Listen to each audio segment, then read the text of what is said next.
adik-adik kelas balita, bagaimana kabar kalian? Kakak harap kalian tetap dalam keadaan sehat dan tetap semangat untuk mengikuti sidang anak-anak pagi ini.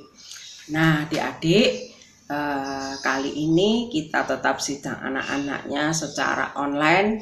Nah sebelum kita mulai sidang anak-anak kita, mari kita datang kepada Tuhan. Kita memiliki sikap yang tepat di dalam bersidang anak-anak ya. Mari kita berdoa terlebih dahulu. Kita lipat tangan kita tutup mata kita dan kita berdoa. Tuhan Yesus, terima kasih Tuhan atas kesempatan ini kami bisa datang kepadamu melalui sidang anak-anak kali ini.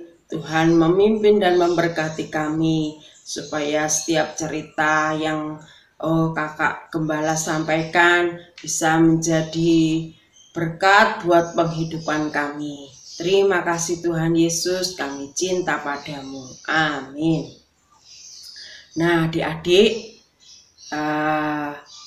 kalian di sini pernah enggak yang pergi ke tempat perlombaan? Misalkan diajak teman kalian mengikuti lomba, tetapi kalian tidak main di dalamnya, kalian hanya menontonnya. Nah, pernah enggak? Atau mungkin kakak kalian yang mengikuti lomba dan adik-adik diajak untuk menonton. Nah, ketika kakak kalian atau teman kalian sedang berlomba, entah itu lomba menyanyi, entah itu lomba olahraga, entah itu lomba cerdas cermat atau sains dan lain sebagainya. Nah, kalian yang menonton memberikan semangat. Nah, memberi tepuk tangan misalkan, ayo menyemangati kakak kalian atau teman kalian. Nah, pernah nggak kalian mengalami demikian? Nah, Tuhan juga menyemangati kita sebagai anak-anaknya. Nah, kali ini kakak akan bercerita mengenai Tuhanku memberi semangat. Nah, judulnya Tuhanku memberi semangat. Nas Alkitabnya ada di kitab 1 Raja-Raja 19 ayat 1 sampai 8. Ya, nas Alkitabnya ada di kitab 1 Raja-Raja pasal 19 ayat 1 sampai 8. Tadi apa judulnya adik-adik? Ya, Tuhanku memberi semangat. Nah, bagaimana cara kita memberi semangat kepada orang-orang di sekitar kita? Nah, memberi semangat kepada orang lain, misalkan bila adik kalian atau kakak kalian lagi bersedih, kalian perlu memberi semangat untuk ceria kembali, untuk bisa diajak mainan bersama lagi. Nah, mungkin juga kakak kalian yang lagi ujian. Nah, adik-adik semua juga perlu memberikan semangat pada kakak-kakak kalian. Semangatnya bagaimana? Melalui apa? Melalui berdoa, mendoakan kakak yang sedang ujian. Nah, kalian juga perlu memberikan semangat kepada mama papa kalian, kepada orang tua kalian. Nah, dengan kalian belajar dengan rajin, itu sudah memberi semangat kepada papa mama kalian. Nah, kalau kalian semua rajin belajar, mama papa juga rajin di dalam bekerja adik-adik. Nah, kali ini ada cerita bagaimana Tuhan Yesus memberikan semangat kepada seorang nabi. Nah, kalian tahu nggak bagaimana rasanya melarikan diri ke padang gurun? Nah, waktu itu Elia sedang melarikan diri dari kejaran Ratu Isabel. Kira-kira apa ya salahnya Nabi Elia sehingga dia sampai melarikan diri?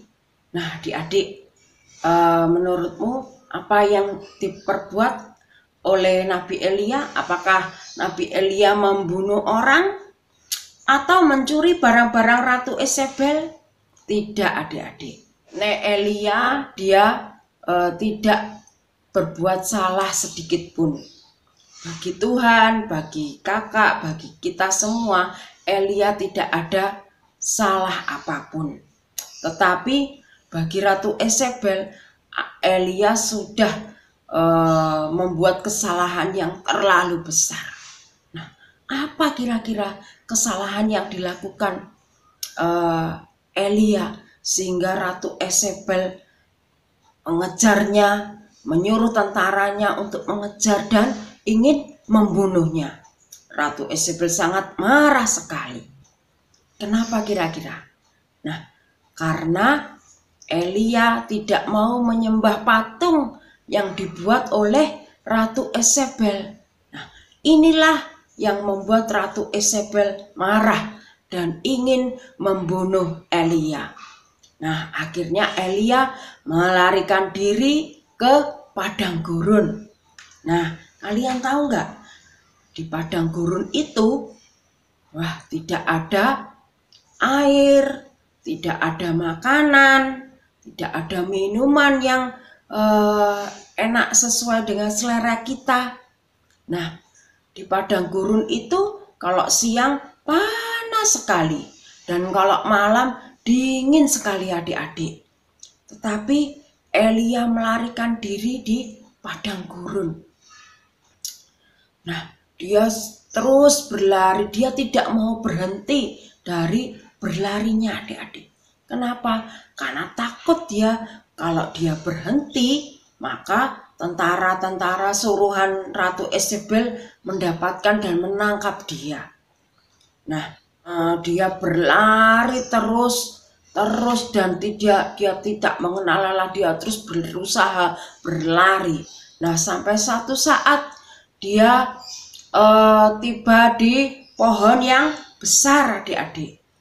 Nah, itu sambil dia ngos-ngosan, dia istirahat di bawah pohon besar itu.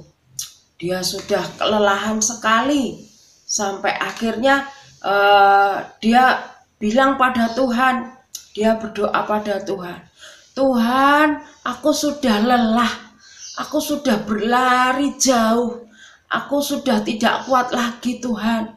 Sudah Tuhan, aku pengen mati saja sebelum Ratu Isabel mendapatkanku, biarkan aja aku mati.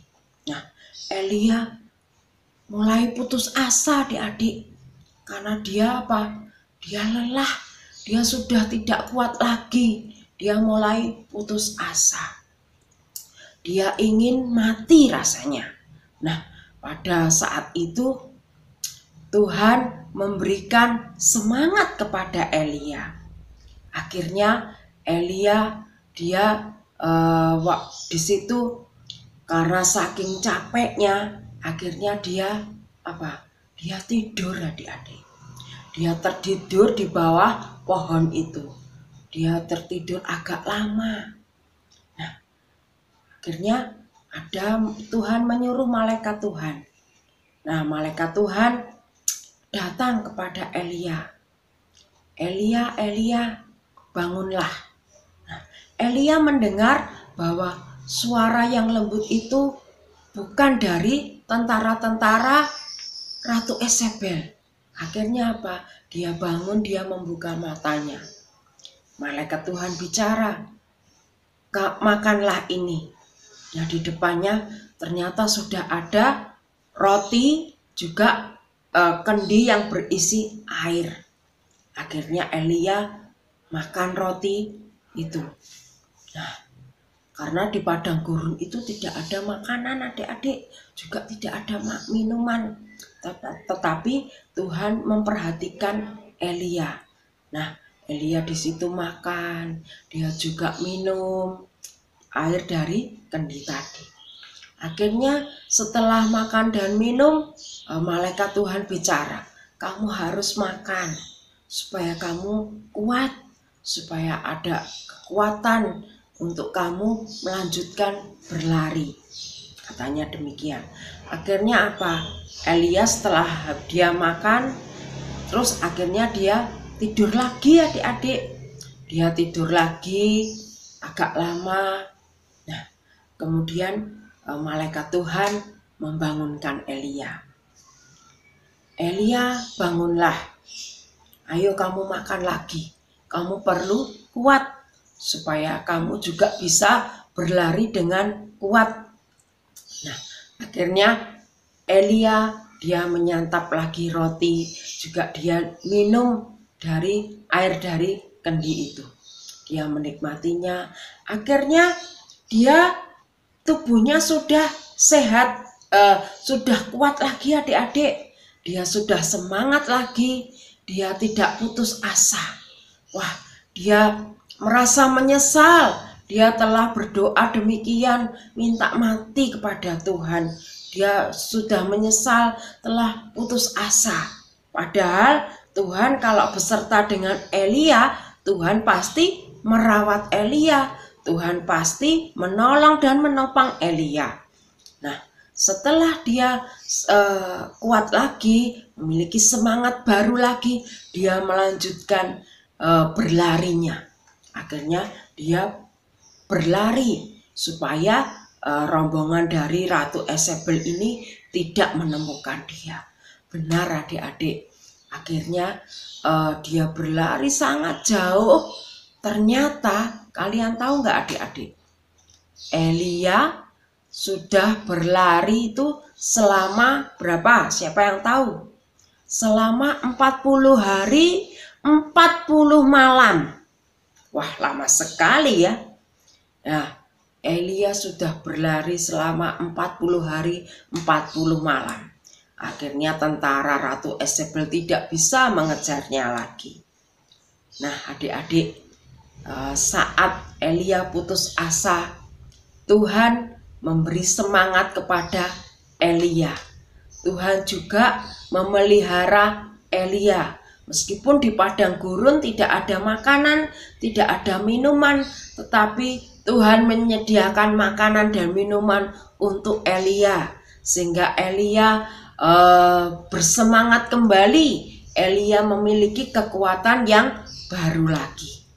Nah, adik-adik, siapa di sini yang pernah atau yang gampang putus asa seperti yang dialami oleh Elia?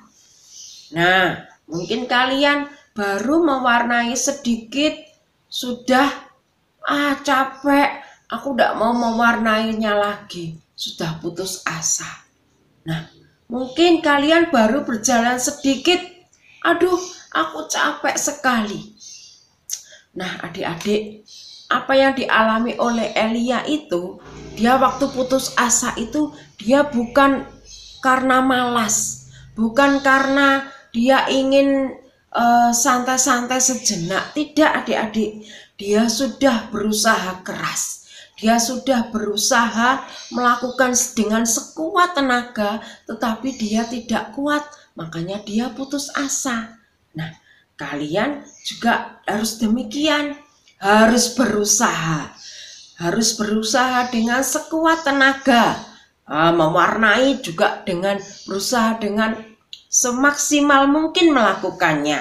Nah, jika kalian tidak kuat, kalian bisa berbicara, minta tolong kepada Tuhan, seperti yang dilakukan Elia tadi. Ketika Elia tidak kuat, dia berdoa kepada Tuhan. Akhirnya Tuhan menyemangati dia sehingga memberikan kekuatan yang baru. Nah, adik-adik, kita juga demikian. Ketika ada situasi apapun yang membuat kita bingung, yang membuat kita putus asa, nah, ingatlah akan cerita Elia ini, bahwa kita perlu apa? Perlu berdoa kepada Tuhan, perlu datang kepada Tuhan supaya Tuhan memberikan semangat yang baru buat kita, sehingga kita bisa memiliki kekuatan, ada semangat baru untuk menyelesaikan tugas-tugas kita dengan baik. Nah, adik-adik, jangan mudah menyerah, jangan gampang putus asa. Juga kita perlu menyemangati teman kita yang sedang putus asa, yang sedang menyerah, yang sedang lemah, yang sedang sakit. Nah, kita perlu menyemangati mereka. Kita bersyukur dalam keadaan apapun, Tuhan senantiasa menyemangati kita. Nah, adik-adik, ayat hafalan kali ini ada di kitab Yesaya pasal 40 ayat 29.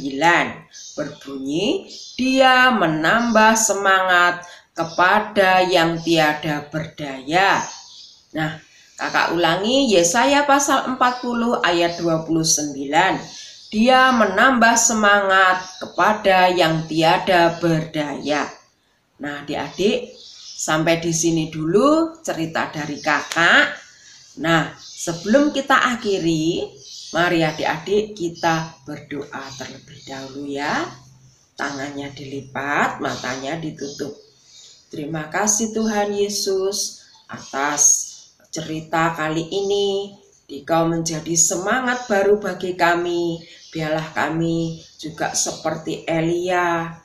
Dalam situasi apapun, kami tidak menjadi orang yang mudah putus asa, yang gampang menyerah.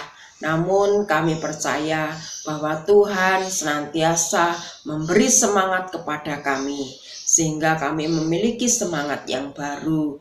Tuhan, ajarkan kami juga bisa memberi semangat kepada teman-teman kami, kepada orang-orang di sekitar kami, supaya mereka juga melakukan segala sesuatu dengan penuh semangat, dengan semaksimal mungkin. Terima kasih Tuhan, Dikau adalah penyemangat bagi kami. Amin. Nah, sampai di sini dulu adik-adik cerita dari kakak. Kita sambung di lain kesempatan. Tuhan Yesus memberkati.